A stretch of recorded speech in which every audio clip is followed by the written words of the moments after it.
Camera দিয়েছে কিন্তু অনেক সুন্দর লাগতেছে। দিনে দিনে আপনি একেবারে মনে হচ্ছে যে সিনেমার যেই নায়িকারা আছে তাদের থেকেও খারাপ না।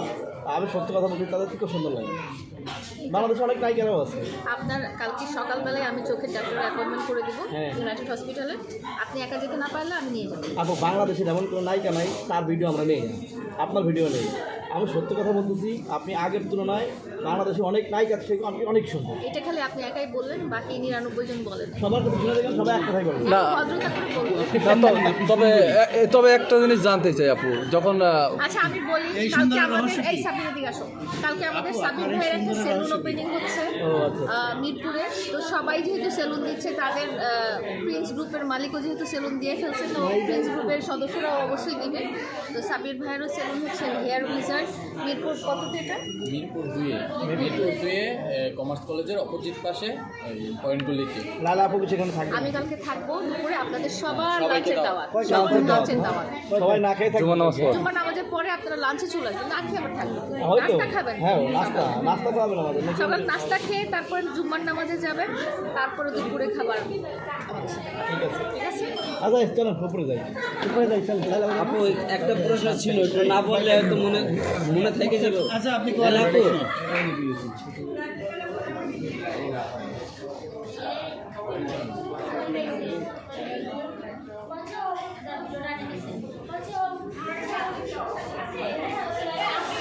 গোপন প্রেম কিন্তু আমরা শুনে বলছি, আমরা কিন্তু গোপন প্রেম। একটা কথা ছিল যে সবাই দেখতেছি ম্যাক্সিমাম আপনার মাধ্যমে অনেকে ভাইরাল হয়েছে, আবার সেলুনের ব্যবসা শুরু করতেছে। আপনি আর কয়জনরে ভাইরাল করবেন? আপনি তো ওই হিরো আলমকে ছাড়িয়ে ভাইরালের দাদা বলতো হিরো আলমকে। আপনার সাথে কেউ থাকলেই সে ভাইরাল হয়ে যায়, মানিটাকে বুঝতে পারতেছি না। আমিও বুঝতেছি না, হিরো আলম ভাই কিন্তু আমি নায়িকার সাথেই দেখি, একজন নায়িকার সাথেই মানে সে তো ভাইরালের দাদা একসময় ছিল, এখন আপনার পাশে থেকে আমি এর আগে একটা ভিডিওতে দেখলাম একটা আপনার পাগল ভক্তেও আপনার পাশে এসে ভাইরাল হয়ে গেল। সেই বিষয়ে একটু বলবেন কিনা? কি বলবো আর, একটা রাস্তার পাগলকে আপনি যে ধরেন একটু পাগলামি করলে ওইটা ভাই না আপু সম্বন্ধে কি আপনি বলছেন? আপনার ছোঁয়ায় তো সব ভাইরাল হয়ে যাচ্ছে। তার প্রমাণ কিন্তু সামনে আছে। একাই পাগলা ভাইরাল হইতো না, নিজেই ভাইরাল, আগে ভাইরাল না, আগে ভাইরাল কিন্তু আমরা কিন্তু দেখতাম না। তাহলে কেমন ভাইরাল? আমরা আপনার কাছে আসার পর থেকেই তারা চিনি। আপনারা এবং হ্যাঁ, সে অবশ্যই আগে সোশ্যাল প্ল্যাটফর্মে কাজ করতো, কিন্তু এখন আপনার মাধ্যমে সবাই চিনি। তার মানে কি আপনার ছোঁয়ায় সে ভাইরাল হয়ে গেছে না? হয়ে গেল আগে ভাইরাল।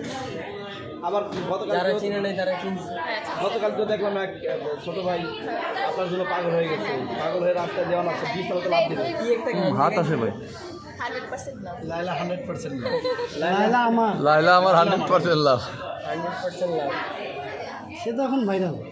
হ্যাঁ, আমি খালি ফেসবুকে নিজে গান পারি, এটাই সমস্যা। বুঝতে পারি না, কারণ হচ্ছে যে ওর ভিডিও ছাড়া ভিডিও নাই। যে এত বড় একটা ঘটনা হলো কালকে, 32 নাম্বার হ্যাঁ, ভেঙে ফেলা হলো, ওইটা কোথায়? ওর ভিডিওর ছোট ওইটা নাই, হারাই গেছে ওর ভিডিও। কেমন পাগল এখন এটা? তো ওর ভিডিও নিতে বিভিন্ন মানুষ তো অ্যাপয়েন্টমেন্ট নিতে আমার হবে। কাছে অনেকেই ফোন করে ফেলছে যে ওর নাম্বার দাম। আমার কাছে তো নাম্বার নাই ওর, আমি চিনি না তো। মানে আপনার কিছু মানুষ অনেকেই বলতেছে ভাইরালের রানী, আপনি যেখানে যান সেখানেই হাত ধরে সেটাই ভাইরাল হয়ে যায়। এখন কি করবো? এখন কিছু করার নাই। সোশ্যাল এখন কি করা যায়? ভিউ লুকিয়ে ফেলবো নাকি? ভিউ এত আপনি ভিউ বলেন লুকিয়ে ফেলবো নাকি? আপু আপনি কথা বললেই সোশ্যাল প্ল্যাটফর্মে ভিউর বন্যা হয়ে যায়। এখন কি মানে আপনাকে মানুষ এত ফলো করে বা কি আছে আপনার ভিতরে বলেন তো? আপনি বলেন তো কি, না, মানে আপনিই লোকজন বলেন। আমার কি দেখে? মানে আমি নাচতে পারি না, প্রিন্স মামুন ওদের টাকা টিকা নাচলে ওইরকম তো আমি নাচতে পারি না, গানও গাইতে পারি না, অভিনয় করতে পারি না। আপনি তো একটা গান গাইছেন। না, ওটা গান, ওটা হচ্ছে মানে কি বলবো, কি ওটা তো গান হয় না। ওটা কি হয়েছে? ওইটা যারা গান গায় তারা আমার পাইলে পিটাবে। তাই ওরা রিলিজ হবে কবে? ওইটা তো অনেক আগে ইউটিউবে আছে। ও